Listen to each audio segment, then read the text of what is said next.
Hi guys, അപ്പോൾ എല്ലാ കൂട്ടുകാർക്കും പുതിയൊരു വീട്ടിലേക്ക് സ്വാഗതം. അപ്പോൾ ഞാൻ അടുപ്പിച്ച് വീഡിയോ ഇടുന്നതൊക്കെ വളരെ അത്ഭുതകരമായ കാര്യമായിട്ടാണ് ഞാൻ കാണുന്നത്. കാര്യം ഇന്നലെ ഞാൻ ഒരു വീഡിയോ ഇട്ടേ, റാൻഡം വീഡിയോ ഒന്നും പറഞ്ഞ്, പിന്നെ ഇന്ന് ഞാൻ ഒരു വീഡിയോ ഇടുന്നത് ഇതൊക്കെ ഞാൻ സ്വപ്നം കണ്ട നിമിഷങ്ങളാണ്. അതായത് ഞാൻ അടുപ്പിച്ച് വീഡിയോ ഇടണമെന്ന് എപ്പോഴും വിചാരിക്കും. പക്ഷേ ഒരു വീഡിയോ ഞാൻ പറയും കുറേ വീഡിയോ, അതായത് ഒരു വീഡിയോ ഇട്ട് കഴിഞ്ഞിട്ട് പിന്നെ കുറേ കഴിഞ്ഞിട്ട് അടുത്ത വീഡിയോ ഇടും. എന്നിട്ട് ഞാൻ പറയും കുറേ നാൾ കഴിഞ്ഞിട്ട് പിന്നെ വീഡിയോ ഇടുന്നത്. ഇപ്പോൾ എന്ന് പറഞ്ഞാൽ ഒരു ഡ്രീം മൊമെൻ്റാണ്. അതായത് ഞാൻ സ്വപ്നം കണ്ടൊരു നിമിഷം അടുപ്പിച്ച് വീഡിയോ ഇടാന്നൊക്കെ പറഞ്ഞാൽ ഇന്നത്തെ വീഡിയോ എന്ന് പറഞ്ഞാൽ നിങ്ങൾ തമ്മിൽ കണ്ടിട്ടുണ്ടെങ്കിൽ പോർച്ചുഗലിൻ്റെ കളി കാണുക, അത് തന്നെയാണ് എൻ്റെ ഇന്നത്തെ കണ്ടൻറ്റ്. ഓക്കെ, പിന്നെ ഞാൻ വിചാരിച്ച് എന്തെങ്കിലുമൊക്കെ പറയുന്നത് കരുതി. സത്യം പറഞ്ഞാൽ ഇന്നൊരു ഉറക്കമില്ലാത്ത ദിവസമായിരുന്നു. ഉറക്കമില്ലാത്ത ദിവസം എന്ന് പറഞ്ഞാൽ ഉറക്കമില്ലാത്ത ദിവസം.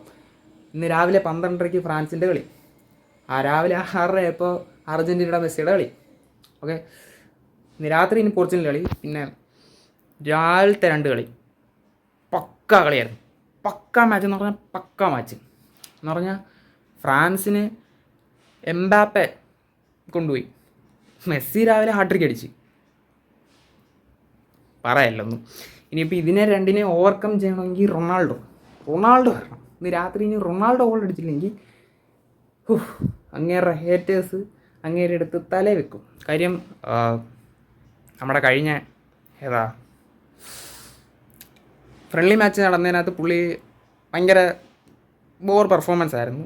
ബോർ പെർഫോമൻസ് അല്ല, അത്ര നന്നായിട്ടല്ല ചെയ്തത്. അതിനെ പുള്ളിയെ പറ്റി പറഞ്ഞെന്തൊക്കെയാണ് അറിയാം. ഇതിപ്പോൾ മെസ്സിയും എംബാപ്പയൊക്കെ ഹാളൻഡും ഒക്കെ പെർഫോം ചെയ്തിരിക്കുന്ന സമയത്ത് റൊണാൾഡോ ഔട്ട് പെർഫോം ചെയ്താൽ ആലോചിക്കാൻ കൂടി വയ്യ.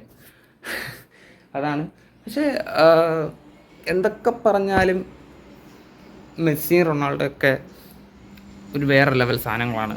അപ്പം മെസ്സിയാണ് ഇന്നത്തെ കളി. നമ്മൾ പുള്ളി ഒക്കെ മറ്റേ കഴിഞ്ഞ 2022 വേൾഡ് കപ്പിലൊക്കെ നമ്മൾ കുറേ പറഞ്ഞിട്ടുണ്ട്. അതായത് എന്താ ചെയ്യാനെന്നൊക്കെ പറഞ്ഞ് നമ്മൾ പുള്ളി വേൾഡ് കപ്പ് അടിച്ചു. പക്ഷേ ഇന്നത്തെ ഈ ഹാട്രിക് ഇല്ലെന്ന് പറഞ്ഞ് പുള്ളിയെ കളിയാക്കി ഹാട്രിക് അടിച്ചു. സോ എന്തൊക്കെ പറഞ്ഞാൽ മെസ്സിയാണ്, റൊണാൾഡോയാണ്. അതൊക്കെ പോട്ടെ, നമുക്ക് എന്തായാലും സെറ്റാക്കാം.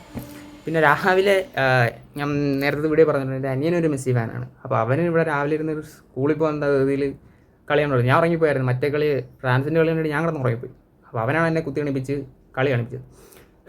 കാരണം അവൻ പോയപ്പോൾ 1 ഗോളേ അടിച്ചിട്ടുള്ളായിരുന്നു. പക്ഷേ ഹാട്രിക് അടിച്ച കാര്യം ഇനി അവൻ അറിഞ്ഞോ എന്ന് എനിക്കറിയാൻ വയ്യ. കാര്യം pulleys die hard Messi fan, I M a die hard Ronaldo fan. അതുകൊണ്ട് എനിക്കുള്ള ഊക്കം കൊണ്ടായിരിക്കും വരുന്നത്. ഈ രാത്രി റൊണാൾഡോ തോറ്റ അവൻ്റെ വായിരിക്കുന്നത് ഞാൻ കേൾക്കണം. പക്ഷേ റൊണാൾഡോ തോക്കില്ല, പക്ഷേ റൊണാൾഡോ ഗോൾ അടിക്കണം. അതാണ് എൻ്റെ ആവശ്യം. ഓക്കെ, ഏതായാലും സംഭവമാണ്. പിന്നെ നിങ്ങൾക്കൊരു സാധനം ഞാൻ കാണിച്ചു തരാം. ഓക്കെ, ഞാൻ അത് വീഡിയോ എടുക്കാമെന്ന് പറഞ്ഞിരുന്നതാണ്. ഓക്കെ ഓക്കെ ഉണ്ട്. അപ്പോൾ ഒരു സാധനം അൺബോക്സ് ചെയ്തല്ല, ഞാനൊരു സാധനം മേടിച്ചിട്ടുണ്ടായിരുന്നു. ഇതെന്ന് പറഞ്ഞാൽ നമ്മുടെ ചോപ്പർ. ഇതൊരു ഓട്ടോമാറ്റിക് ചോപ്പറായിരുന്നു. ഇത് സത്യം പറഞ്ഞാൽ ഞാൻ അൺബോക്സിങ് വീഡിയോ ഇടായിരുന്നതാണ്. പക്ഷേ ഞാൻ വീഡിയോ എടുക്കാൻ നേരത്ത് എനിക്കങ്ങോട്ട് ഒരു ഉള്ളിൽ നിന്ന് ഇത് വന്നില്ല. ഇതങ്ങ് അൺബോക്സ് ചെയ്യാം എന്ന് പറഞ്ഞൊരു സാധനം എൻ്റെ ഉള്ളിൽ നിന്ന് വന്നില്ല. അതുകൊണ്ടാണ് ഞാൻ ഇത് ചെയ്യാൻ. ഞാൻ വീഡിയോ എടുത്ത് വെച്ചായിരുന്നു, പക്ഷേ ഒരു സംതൃപ്തി എനിക്ക് വന്നില്ല. അതുകൊണ്ട് ഞാൻ വീഡിയോ ഇടാൻ. സോ ഈ സാധനം അൺബോക്സ് ചെയ്ത് വെച്ചാൽ കാണുന്നത് അടുക്കള ഇരുമ്പോൾ ഞാൻ കാണിച്ചു തരാം. സോ ഇതെന്ന് പറഞ്ഞാൽ വീട്ടിൽ അരിഞ്ഞ് സാധാരണ വെജിറ്റബിൾസൊക്കെ എല്ലാവരും അരിയുന്നതാണ്. അപ്പോൾ അത് പാടാണ്, അത് വേറെ കാര്യം. അപ്പോൾ ഈ കയ്യിലൊക്കെ മുറിവ് പറ്റുന്നുണ്ട്, പിന്നെ കുറച്ച് ടൈം എടുക്കും അരിയുന്നതൊക്കെ. അപ്പോൾ അങ്ങനെ ഞാൻ നോക്കിയതാണിത്. ഓക്കെ, കുറച്ച് നാളും വരുമ്പോഴത്തെ ഇങ്ങനെ വലിക്കണമായിരുന്നു. ഓക്കെ, മറ്റേ സൈഡിലൊരു വള്ളി കണക്കാണ് അതിനകത്ത് വലിക്കുന്നത്. അപ്പോൾ അതും കുറച്ച് കഷ്ടപ്പാടാണ്. അപ്പോഴാണ് ഈ സാധനം കണ്ടത്. ഇതിങ്ങനെ മണ്ടയിലുണ്ടോ, ഈ ഫോട്ടോയിലുണ്ടോ, ഞാൻ കാണിച്ചു തരാം. അതാണ്. അപ്പോൾ ഇതാണ് സാധനം. ഓക്കെ, ഇതാണ് സാധനം. അപ്പോൾ ഇത് ഞാൻ ക്യാമറ ഇരിക്കട്ടെ. ഇതാണ് സാധനം. കണ്ടോ, ഇങ്ങനെ ആക്കിയാൽ മതി. ഇങ്ങനെ ആക്കുമ്പോഴേ അകത്ത് സാധനം കറങ്ങും. പക്ഷേ ഇതെല്ലാം പെട്ടെന്ന് ഊരി വരുന്നതാണ്. എന്ന് പറഞ്ഞാൽ പെട്ടെന്ന് നമുക്ക് യൂസാക്കാം, ഊരിയെടുക്കാം. പെട്ടെന്ന് ക്ലീൻ ചെയ്യാൻ വേണ്ടിയിട്ടുള്ള എളുപ്പത്തിന് ഇത് നമുക്ക് പെട്ടെന്ന് ഊരിയെടുക്കാം, ഒരു പ്രശ്നമില്ല. അപ്പോൾ ഇതിൻ്റെ ഒരു അൺബോക്സിങ് വീഡിയോ ഞാൻ ചെയ്തതാണ്. പക്ഷേ പിന്നെ എനിക്കത് ഇടാൻ തോന്നില്ല. ഞാൻ വിചാരിച്ചു ഇതിനകത്തങ്ങ് പറയാൻ തരുത്. അത്യാവശ്യം ബ്ലേഡൊക്കെ അത്യാവശ്യം നല്ല മുറിച്ചുള്ളതാണ്. ഇങ്ങനെ വെക്കുക, ഇത് വെക്കുക, ഇതെടുത്ത് ഇതൊക്കെ ഇത് നമുക്കിത് ലോക്ക് ചെയ്ത് വെക്കാൻ പറ്റുന്നുണ്ടോ. കേട്ടോ, ഇവിടെ ഒരു ബട്ടൺ ഉണ്ടോ, ഇതിങ്ങനെ പിടിച്ചാക്കിയ ലോക്കാവും. ഞാൻ കാണിച്ചാൽ ഓക്കെ കണ്ടേ. ഇത് കുറച്ച് ഇതെന്ന് പറഞ്ഞാൽ ഇത് നന്നായിട്ട് അകത്തരണം, അല്ലെങ്കിൽ ഇത് ലോക്കാവില്ല. എന്നിട്ട് ഇതിപ്പോൾ ഉപയോഗിക്കേണ്ട സമയത്ത് ഇത് പിടിച്ച് ലോക്ക് വെക്കാം. അപ്പോൾ ഇത് ഓപ്പൺ ആവും. ഇട്ട് കൊടുക്കുക. ഇങ്ങനെ ജസ്റ്റ് പ്രസ് ചെയ്ത് കൊടുത്താൽ മതി. ജസ്റ്റ് പ്രസ് ചെയ്ത് നമ്മളെ ചോപ്പർ വർക്കാവും. ഇത് വേണ്ടവരുടെ ലിങ്ക് ഞാൻ കമൻറ്റ് ബോക്സിൽ പിൻ ചെയ്ത് വെച്ചേക്കാം. വേണ്ടവർ പോയി മേടിച്ചോളുക. അത്യാവശ്യം നല്ലോണം ഉപകാരപ്പെടുന്ന ഒരു സാധനമാണ്. കാരണം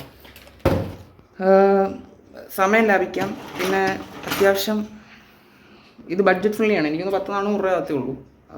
അപ്പോൾ അത് വേണ്ടവരത് മേടിക്കുക. ഞാൻ കമൻറ്റ് ബോക്സിൽ ലിങ്ക് പിൻ ചെയ്ത് വെച്ചേക്കാം. സോ നമ്മൾ പറഞ്ഞു വന്നത് ഇന്നത്തെ മാച്ച് അതിനി രാത്രിയാവട്ടെ, നമുക്ക് സെറ്റാക്കാം. ഇനി അനിയനും കൂടെ വരാനുണ്ട്. അവൻ ഈ വൈകിട്ട് ട്യൂഷനൊക്കെ കഴിഞ്ഞിട്ടേ വരും. അപ്പോൾ അതുകൂടെ വന്നിട്ട് നമുക്ക് സെറ്റാക്കാം. കാരണം അവൻ മെസ്സി ജയിച്ചതിൻ്റെ സന്തോഷത്തിലായിരിക്കും വരുന്നത്. നമുക്ക് സെറ്റാക്കാം. പിന്നെ ഇനി റൊണാൾഡോ ദൈവമേ ജയിക്കണേ. അപ്പോൾ ഇനി രാത്രി ഇനി അവൻ വന്നിട്ട് നമുക്ക് വീഴാക്കാം. Okay, bye. ഹായ് ഗൈസ്, അങ്ങനെ 10 മണിയായി. 1.5 മണിക്കൂർ കഴിഞ്ഞാൽ മാച്ച് തുടങ്ങും. അപ്പം ഞാൻ വിചാരിച്ച് ഒരു വൈകിട്ട് 4 മണിയൊക്കെ ആകുമ്പോഴത്തേക്ക്, അതായത് 6 മണിയൊക്കെ ആകുമ്പോഴത്തേക്ക് അനിയൻ സ്കൂളിൽ നിന്ന് വരുമ്പോഴത്തേക്ക് വീഡിയോ എടുക്കാമെന്ന് വിചാരിച്ചിരുന്നു. പക്ഷേ ആ സമയപ്പോഴത്തേക്ക് ഞാൻ ക്രിക്കറ്റ് കളിക്കാൻ പോയിട്ട് വന്നപ്പോഴത്തേക്ക് ഫ്രഷ് ആയി വന്നപ്പോഴത്തേക്ക് 8 മണിയായി. പിന്നെ ഞാൻ വിചാരിച്ചു ഇനിയിപ്പോൾ എന്തായാലും കളി തുടങ്ങുന്നതിനൊരു 1/2 മണിക്കൂർ മുമ്പ് വീഡിയോ എടുക്കാമെന്ന്. അതുകൊണ്ടാണ് ഇപ്പോൾ രാത്രി 10 മണിയായി പോയത്. അല്ലെങ്കിൽ ഞാൻ വിചാരിച്ച് നേരത്തെ വീഡിയോ ഇടാമെന്ന് പറഞ്ഞിരുന്നതാണ്. പിന്നെ എനിക്കൊരു ഡൗട്ട് ഫ്രണ്ട്സ്. അപ്പം ഞാൻ മാച്ച് തുടങ്ങുന്ന സമയത്ത് ഇപ്പോൾ TV യിലാണ് കാണുന്നത്. അപ്പോൾ ആ സമയത്ത് ഞാനിപ്പോൾ ആരെങ്കിലും ഗോൾ അടിക്കുമെന്ന് വിചാരിച്ചു. ഗോൾ അടിച്ചാൽ ആ വീഡിയോ TV യിൽ കാണുന്ന പ്രത്യേക ചാനൽ ഇപ്പോൾ മാച്ച് കണ്ടുകൊണ്ടിരിക്കും. അപ്പോൾ ഓക്കെ, നമ്മൾ സബ്സ്ക്രിപ്ഷനുള്ള ചാനലാണ്. അപ്പോൾ അത് ഞാനെടുത്ത് യൂട്യൂബിൽ ഗോൾ അടിച്ചപ്പോൾ ഇത് കണ്ടു എന്നും പറഞ്ഞത് കാണിച്ച് ഇനി കോപ്പിറൈറ്റ് അടിക്കുമെന്ന് എനിക്കറിയാൻ വയ്യ. അതുകൊണ്ട് അത് കാണിക്കണോ വേണ്ടെന്ന് ഞാൻ ആലോചിച്ചിരിക്കും. പക്ഷേ എൻ്റെ റിയാക്ഷൻ കാണാമല്ലോ, അത് പോരെ. പിന്നെ അത് പറ്റുന്ന രീതിയിൽ ഞാൻ ചെയ്യാം. അതാണ് എനിക്ക് ഡൗട്ട്, കോപ്പിറൈറ്റ് അടിക്കുമോ. അതായത് ഇപ്പം മാച്ച് സമയത്ത് ഇത് കണ്ടോ ഇങ്ങനെ ഗോൾ അടിച്ചു എന്നും പറഞ്ഞ് കാണിക്കുന്ന സമയത്ത് വല്ലതും പറ്റിയാൽ ചിലപ്പോൾ കോപ്പിറൈറ്റ് കിട്ടുമോ എന്ന് എനിക്ക് ഡൗട്ട് ഉണ്ട്. അതുകൊണ്ട് അത് കാണിക്കുന്നില്ലെന്നാണ് വിചാരം. അതായത് കളിക്കാർ ഗോൾ അടിക്കുന്നത് കാണിക്കേണ്ടെന്നാണ് എൻ്റെ ഒരു നിഗമനം. അതുപോലെ TV യിലോട്ട് തിരിച്ചിട്ടെ സംഭവം മനസ്സിലല്ലോ. അപ്പോൾ അത് വേണ്ടെന്നാണ് എൻ്റെ ഒരു നിഗമനം. അല്ലെങ്കിൽ കോപ്പിറൈറ്റ് അടിച്ചിട്ട് എനിക്ക് എൻ്റെ ചാനൽ സ്ട്രൈക്കിലായിരിക്കുക. അപ്പോൾ ജലദോഷമായി, അതുകൊണ്ട് ആകെ പ്രശ്നമായിട്ടിരിക്കുക. എന്തായാലും 1/2 മണിക്കൂർ കഴിഞ്ഞാൽ മാച്ച് തുടങ്ങും. അപ്പോൾ ഇപ്പോൾ പ്രീ മാച്ചിൻ്റെ സംഭവങ്ങൾ കണ്ടുകൊണ്ടിരുന്നതാണ്. ഞാൻ വേറെ കാര്യം പറയാം. അതായത് രാവിലത്തെ കളി കഴിഞ്ഞതിന് ശേഷം, അതായത് അർജൻറ്റീനയുടെ കളി കഴിഞ്ഞതിന് ശേഷം പുള്ളി ഹാട്രിക് അടിച്ചതിന് ശേഷം ആവശ്യമില്ലാതെ റൊണാൾഡോയെ പിടിച്ചിടുന്നുണ്ട്. റൊണാൾഡോ ഗോൾ അടിക്കണം. സത്യം പറഞ്ഞാൽ അത് അത്യാവശ്യമായി കഴിഞ്ഞു. കാര്യം പുള്ളി ഒരു ഗോളെങ്കിലും അടിച്ചില്ലെങ്കിൽ ഇത് റൊണാൾഡോ ഫാൻസ് അല്ല, റൊണാൾഡോ ഹേറ്റേഴ്സിനാണ് പ്രശ്നം. റൊണാൾഡോ ഹേറ്റേഴ്സ് പറഞ്ഞ് റൊണാൾഡോ ഫാൻസിൻ്റെ ആവശ്യമാക്കി. അല്ലെങ്കിൽ നമ്മളെ അവന്മാരെടുത്തിട്ട് പോകും. അമ്മാതിരി ആവശ്യമാണ്. അതാണ് റൊണാൾഡോ ഗോൾ അടിച്ചേ പറ്റും. എന്നാൽ നിങ്ങളൊരു മിനിമം ഒരു 2 ഗോളെങ്കിലും പിടിച്ചേക്കാതെങ്കിലും വേണം. ഓക്കെ, പക്ഷേ പുള്ളി നന്നായിട്ട് പെർഫോം ചെയ്യുന്നതാണ് എൻ്റെ വിശ്വാസം. ഓക്കെ, ഇനി ഞാൻ എൻ്റെ അനിയനെ കാണിച്ചു തരാം. ഓക്കെ, അവനാണ് മെസ്സി ഫാൻ. അപ്പോൾ അവൻ്റെ അഭിപ്രായം കൂടെ നോക്കാം. അവന് പിന്നെ ഈ ക്യാമറയുടെ ഫ്രണ്ടിൽ വരുന്ന ഇത്തിരി എന്തോ ഇത് കൊണക്കാം. ഇപ്പോഴത്തെ പിള്ളേരല്ല കണക്കാം. ഇതൊക്കെ എൻ്റെ ഫ്രണ്ട്സും ഉണ്ട് കോളേജിൽ കുറേ ഉണ്ടോ. അവരൊക്കെ ഞാൻ കോളേജ് തുറക്കുമ്പോൾ കാണിച്ചു തരാം. സോ ഫ്രണ്ട്സ്, യവനാണ് നമ്മുടെ ആ മെസ്സി ഫാൻ. അപ്പം നിനക്കെന്തോ എത്ര ഗോൾ അടിക്കണം റൊണാൾഡോ?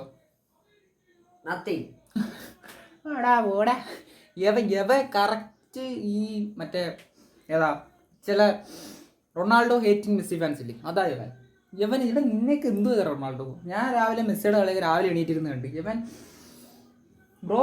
അവനെയും പറഞ്ഞിട്ടും കാര്യമില്ല, ചില മെസ്സി ഫാൻസ് അങ്ങനെയാണ്, പറഞ്ഞിട്ടും കാര്യമില്ല. യവൻ ഡൈഹാർഡ് മെസ്സി ഫാനാണെന്ന് പറയും, എന്നിട്ട് റൊണാൾഡോ കിട്ടാ കൊത്തുന്നത്. ഒക്കെ പോട്ടെ, നമുക്ക് മാച്ച് ഇവിടെ തുടങ്ങിയിട്ടുണ്ട്. നമുക്ക് അതുവരെ കാണാം. മാച്ച് തുടങ്ങി ഫ്രണ്ട്സ്. CR7 ഓപ്പണിങ്ങിലുണ്ട് ഫ്രണ്ട്സ്. വല്ലാത്ത പ്രഷർ എനിക്ക് ഫീൽ ചെയ്യുന്നു.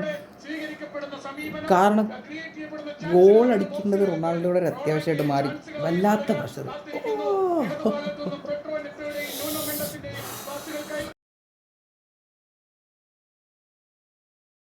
ഫസ്റ്റ് ഗോൾ വന്നപ്പോൾ തന്നെ ഒരുത്തം മിണ്ടാതായി. ഫസ്റ്റ് ഗോൾ വന്നപ്പോൾ ഇനി ബാക്കി വരാൻ കിടക്കുമ്പോൾ ഇവ എന്തോ ചെയ്യും. വല്ലാത്ത അവസ്ഥ. അതിനിടയിൽ കൂടെ കറണ്ട് പോയി. ഇനിയിപ്പം ഞാൻ വെബ്സൈറ്റിൽ കയറിയിരുന്നു കാണണം. എന്തൊരവസ്ഥ. കറണ്ട് വന്നു. പക്ഷേ റൊണാൾഡോ ഗോൾ അടിച്ചിട്ടില്ല. പുള്ളി നോക്കി കളിക്കുകയാണ്. അതായത് ബോള് കൈ വന്നാൽ ഗോൾ അടിക്കുക, അങ്ങനെ ഒരു മട്ടാന്ന് തോന്നുന്നു. അതായത് പുള്ളി ഓടി നടന്ന് കളിക്കുന്നില്ല, അതായത് നടന്ന് കളിക്കുകയാണ്. അതായത് നോക്കിയിട്ട് ഗോൾ അടിക്കുക, അങ്ങനെ ഒരു മട്ടാന്ന് തോന്നുന്നു. പക്ഷേ അത്യാവശ്യം നല്ലവണ്ണക്കാണ് പോർച്ചുഗൽ കളിക്കുന്നത്. നല്ല മിഡ് നല്ല കൺട്രോൾ ചെയ്ത് കളിക്കുന്നു. അവന്മാർ ഗോൾ അടിച്ചു. അത് കോർണറിൽ നിന്നാണ് അടിച്ചത്. അത് കിടിലം ഗോളായിരുന്നു, പക്ഷേ സമനിലയായി. എടാ ഇനിയിപ്പോൾ ഹാഫ് ടൈം കഴിഞ്ഞു. ഹാഫ് ടൈം 5 മിനിറ്റായി. ഓക്കെ, ഇപ്പം വിസിലടിക്കും. ഓക്കെ, വല്ലാത്തൊരു ഇതായിപ്പോയി. ഇനിയിപ്പോൾ സെക്കൻഡ് ഹാഫിൽ റൊണാൾഡോ പ്രഷർ ചെയ്യുന്നുണ്ടെങ്കിലും പുള്ളി അടിച്ച് കളിക്കുന്നില്ല. അതൊരു പ്രശ്നമാണ്. എന്നാലും അവരുടെ ഗോള് കിടിലായിരുന്നു. ഇനിയിപ്പോൾ ഹാഫ് ടൈം കഴിഞ്ഞ് നോക്കട്ടെ. ഹാഫ് ടൈമായി 1-1 ഡ്രോ ആയി. ഓക്കെ, അത് വല്ലാത്തൊരു ഇതായിപ്പോൾ. ലാസ്റ്റ് നിമിഷം കോർണറിൽ നിന്ന് ഗോൾ അടിച്ച്. പക്ഷേ അത് ഓക്കെ, അത് ഗോൾ കുഴപ്പമില്ല. സെക്കൻഡ് ഹാഫിൽ റൊണാൾഡോ ഗോൾ അടിക്കണം, അതാണ് മെയിൻ. പുള്ളി ഗോൾ അടിച്ച് കളി ഏൽപ്പിച്ചാലേ പറ്റും. Please Ronaldo, please. So first goal അടിച്ചപ്പോൾ ഞാൻ വിചാരിച്ച്, പക്ഷേ തുടരെ ഗോൾ വരുന്നു. പക്ഷേ പോർച്ചുഗൽ ഓൾമോസ്റ്റ് പൊസിഷൻ വെച്ച് കളിക്കുകയാണ്. അറ്റാക്കിങ്ങിലോട്ട് കൂടുതൽ ഇറങ്ങുന്നില്ല. റൊണാൾഡോ ബോൾ വരുമ്പോൾ പന്ത് നോക്കിയാണ് കളിക്കുന്നത്. അതായത് കൂടുതൽ അറ്റാക്കിങ്ങിലോട്ട് ആരും പോകണില്ല, പുള്ളിയിലേക്ക് പാസത്തൊന്നുമില്ല. സോ സെക്കൻഡ് ഹാഫിൽ ഇതെല്ലാം മാറ്റി വരട്ടെ. ഓക്കെ, നോക്കാം. ഹാഫ് ടൈം കഴിഞ്ഞു, കളി തുടങ്ങി. 54 മിനിറ്റാണ് പറയും. പക്ഷെ ഇപ്പോഴും 1-1 പക്ഷേ അറ്റാക്കിങ് തുടങ്ങിയിട്ടുണ്ട്. ഉടനെ ഒരു ഗോൾ വരുമെന്നാണ് തോന്നണത്. ഗോൾ വന്നില്ലെങ്കിൽ ശരിയാകത്തില്ല. കാര്യം അത്യാവശ്യം റൊണാൾഡോ പ്രസ് ചെയ്ത് തുടങ്ങിയിട്ടുണ്ട്. കാര്യം റൊണാൾഡോ ഇനി ഇറങ്ങി കളിച്ചാലേ ഗോൾ വീഴൂ എന്നൊരവസ്ഥയിലല്ല. എന്നിരുന്നാൽ കൂടി റൊണാൾഡോ ഇറങ്ങി കളിച്ചാലേ പറ്റൂ. കാരണം പാസിങ് നോക്കിയിരുന്ന റൊണാൾഡോ നന്നായിട്ട് മാർക്ക് ചെയ്ത് വെച്ചേക്കും. അപ്പോൾ ഇനി ഇറങ്ങി കളിച്ചാലേ കളിക്കാൻ പറ്റും.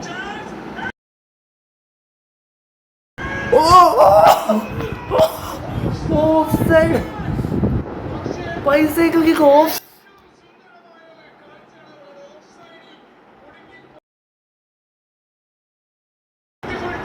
ഓഫ്സൈഡ് ആയിപ്പോയി. കിട്ടിലും ബൈസൈക്കിൾ കിക്കായിരുന്നു, കിട്ടിലും.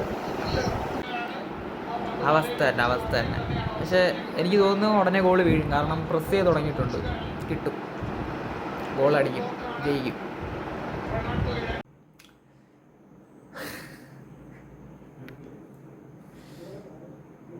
കളി കഴിഞ്ഞു. പക്ഷേ റൊണാൾഡോ വല്ലാത്ത കളിയായിപ്പോയി. ഓക്കെ, സമനില ആയിപ്പോയി കളി. പക്ഷേ റൊണാൾഡോ നമ്മളിതല്ല പ്രതീക്ഷിച്ച്. പുള്ളി നമ്മൾ നല്ലപോലെ ഗോൾ അടിക്കുമെന്നാണ് വിചാരിച്ചത്. പക്ഷേ ഷോട്ട് പോലും എടുത്തില്ല. പുള്ളി പാസ് ചെയ്ത് നോക്കിയത്. പക്ഷേ എന്താ എനിക്ക് അറിയാൻ വയ്യ. ഓക്കെ, എല്ലാവരും നല്ലപോലെ കളിച്ചു. ഓക്കെ, അതായത് പോർച്ചുഗൽ നല്ലപോലെ കളിച്ചു. പാസ് ചെയ്ത് കളിച്ചു. ഒരു കാര്യമില്ല, പാസ് ചെയ്തു. ഓക്കെ, പോർച്ചുഗലിൻ്റെ മിഡ്ഫീൽഡ് സെറ്റാന്ന് പറഞ്ഞപ്പം മിഡ്ഫീൽഡ് മാത്രമായി പോയല്ല, അറ്റാക്കിങ് പോകുന്നില്ല. അതായിരുന്നു ഈ കളിയിൽ കണ്ട പ്രശ്നം. അപ്പോൾ ഇത് അടുത്ത കളിയിൽ മാറ്റുമെന്നാണോ വിചാരിക്കണം. ഓക്കെ, നമുക്ക് ഒരു കളിയൊന്നും നമുക്കൊന്നും പറയാൻ പറ്റത്തില്ല. എന്നാലും കുഴപ്പമില്ല, ഫുൾ കോൺഫിഡൻസോടെ അടുത്ത കളിയിലേക്ക് പോവാം. ഓക്കെ, അപ്പോൾ ഈ വീഡിയോ ഇത്രേ ഉള്ളൂ. ബൈ.